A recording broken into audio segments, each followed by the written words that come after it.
Bonjour à toutes et à tous et bienvenue et heureux de vous retrouver sur ce podcast et blog aularge.eu pour cette nouvelle publication qui concerne cette fois-ci les béatitudes selon saint Luc. Heureux les pauvres, malheureux les riches. Alors ce serait un tort de résumer les béatitudes selon Luc de cette manière caricaturale, car le discours, sous des airs ironiques voire séditieux, est porteur d'un message plus subtil et bien plus prometteur, comme le laisse déjà entendre le contexte, qui commence ainsi. En ce temps-là, Jésus descendit de la montagne avec les 12 et s'arrêta sur un terrain plat. Il y avait là un grand nombre de ses disciples et une grande multitude de gens venus de toute la Judée, de Jérusalem, du littoral de Tyr et de Sidon. On se souvient que chez Matthieu, les béatitudes font partie d'un discours appelé communément le sermon sur la montagne. Alors, nous ne pouvons pas les nommer ainsi dans l'évangile de Luc, qui, lui, a préféré un terrain plat. Il tient à placer le Seigneur, qui se tenait déjà près de Simon-Pierre, vous vous souvenez du dernier épisode, parmi une foule et au sein d'une diversité qui nous rappellerait une cour des miracles. La liturgie omet ici 2 versets qui sont éclairants à ce propos. Ils étaient venus l'entendre et se faire guérir de leur maladie. Ceux qui étaient tourmentés par des esprits impurs retrouvaient la santé et toute la foule cherchait à le toucher parce qu'une force sortait de lui et les guérissait tous.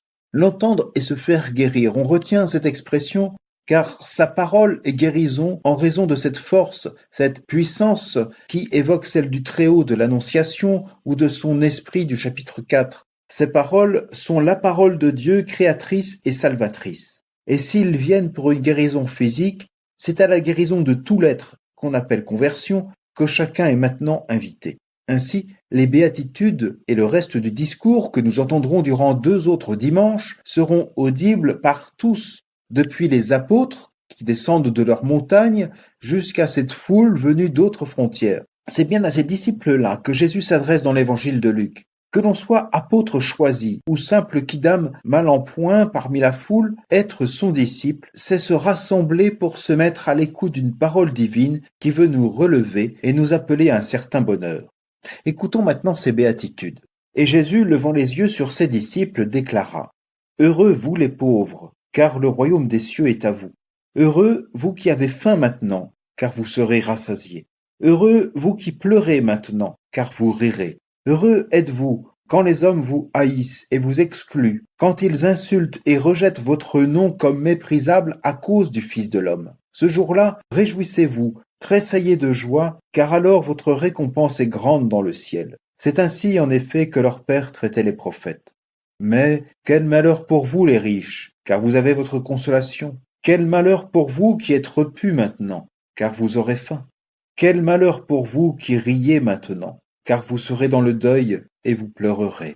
Quel malheur pour vous lorsque tous les hommes disent du bien de vous. C'est ainsi en effet que leur Père traitait les faux prophètes. Heureux et malheureux. Aux premières adresses appelant au bonheur par cet heureux correspondent les dernières commençant par quel malheur. Ces versets se répondent ainsi l'un à l'autre. La situation de pauvreté contre la richesse, le famélique contre le repu, l'affligé contre le réjoui, le persécuté contre l'homme respecté, pourrait-on résumer. Mais quel bonheur peut-il y avoir à être pauvre, affamé, affligé? Ne rêverait-on pas d'être riche, repu et honoré? Heureux. Il ne s'agit pas d'une promesse d'un bonheur à venir, mais déjà présent. Jésus honore ceux qui ne le sont plus aux yeux des hommes, en raison de leur indigence ou de leur drame. Ces pauvres sont les premiers destinataires de son évangile, car ce royaume de Dieu qu'il vient inaugurer est dès aujourd'hui pour eux, pour combler leur faim, pour effacer leurs larmes. La parole du Christ entend mettre à l'honneur ces pauvres. S'ils n'ont rien aux yeux des hommes, ils ne sont pas rien aux yeux de Dieu qui agit pour eux.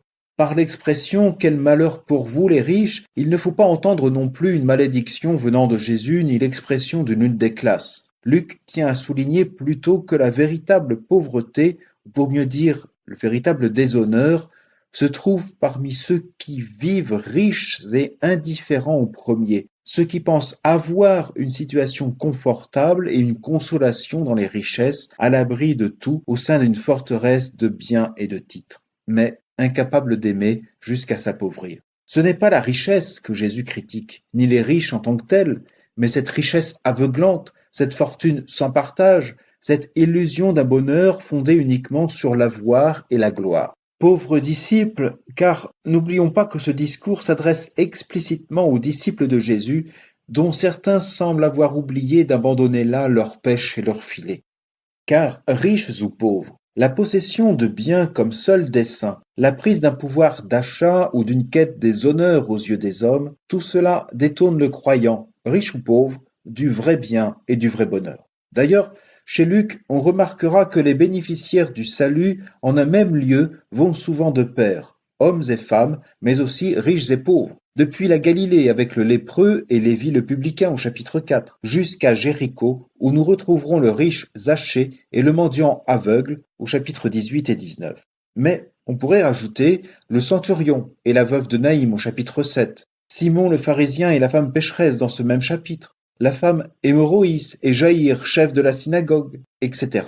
Le royaume est offert à tous et à toutes, riches et pauvres, Galiléens, Jérusalémites ou gens de Sidon, les 12 comme les autres. Tous sont appelés à bénéficier de la miséricorde du Père, comme nous l'entendrons plus tard, faut-il au moins l'entendre et l'accueillir jusqu'à en être transformé. Car ce qu'on nomme béatitude sont d'abord et avant tout un appel à la conversion. Que ce soit envers les pauvres ou les riches, la parole de Jésus se conclut par l'évocation du mépris, des persécutions à cause du Fils de l'homme. Il pourrait même être au cœur de cette introduction au discours de Jésus. L'attachement au Christ et au royaume du Père, plus qu'aux honneurs, plus qu'aux biens, devient la véritable richesse et la meilleure récompense. Car cette fidélité est le témoignage du disciple qui sait, à l'image de son Seigneur, aimer par-dessus tout et vivre sa foi en dépit des valeurs du monde. Subir la haine, l'insulte, le mépris et autres persécutions, certes, cela n'est pas donné à tous, qu'on soit riches ou pauvres, même si ces derniers en ont plus l'habitude. C'est en évoquant cette situation du disciple que les verbes liés à la joie se multiplient. Heureux êtes-vous, réjouissez-vous, tressaillez de joie, car le don de soi est un bonheur à vivre quand il puise sa force dans celle du Christ, quand le témoignage donne à voir ce qu'est l'amour de Dieu face à la haine, sa miséricorde face au mépris, sa bienveillance face à l'insulte, son pardon face au ressentiment des hommes. C'est en ce même témoignage de vie que les disciples pauvres et riches sont frères. C'est avec cette fraternité que je vous laisse en attendant la suite du discours de Jésus que nous entendrons dimanche prochain. Alors bonne semaine à toutes et à tous, riches ou pauvres, en compagnie de la parole de Dieu.